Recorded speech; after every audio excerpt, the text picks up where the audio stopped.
Hello, I want to show you how we're going to calculate our canned food totals this year. Shortly, I will be sharing a document called HES Class List Canned Food Drive 2019.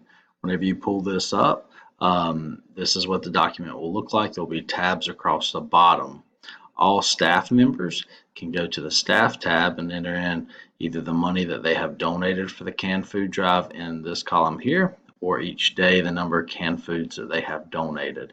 Um, I will figure out how much how many canned food items we have purchased through our pallets once those items are entered. But say I'm Miss Bailey, I've turned in my $20, so I can get jeans on Mondays. Maybe that's all I turn in. But say throughout the week, I do bring in some canned food items as well. I can put those in here, and it will total it up for us.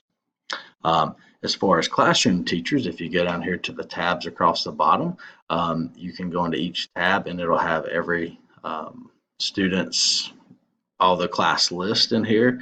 What I do ask is that teachers only type and enter in numbers into these blank cells. All of these other colored cells have formulas in them so that it can calculate the number of canned goods.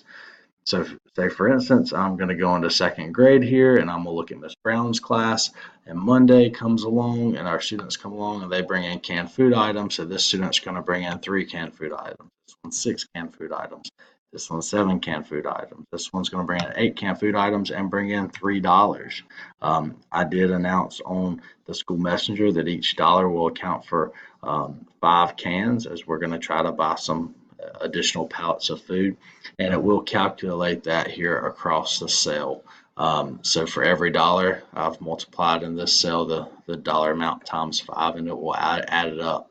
So throughout the week, say on Tuesday, the student will bring in 4 cans and another $2. Maybe they bring in $2 each day. It'll continue to calculate those items up and total that up for you in your classroom. Down here at the bottom, it'll give you a running total for your entire class. I hope this makes it easier to track our cans, and especially with the money aspect in there as well. I hope this helps to track that. So once again, please just type into these blank cells. Please do not mess with the colored cells, as there are formulas in there. If you have any questions, please let me know. Once again, if you're a classroom teacher, you'll just need to go to your grade level, find your class, find your students' names, and then proceed with documenting their cans or their money that they've turned in. All staff will need to go to the staff tab and keep their numbers calculated in here as well. I hope everybody's had a wonderful weekend, and we look forward to seeing you bright and early in the morning. Have a great week, guys.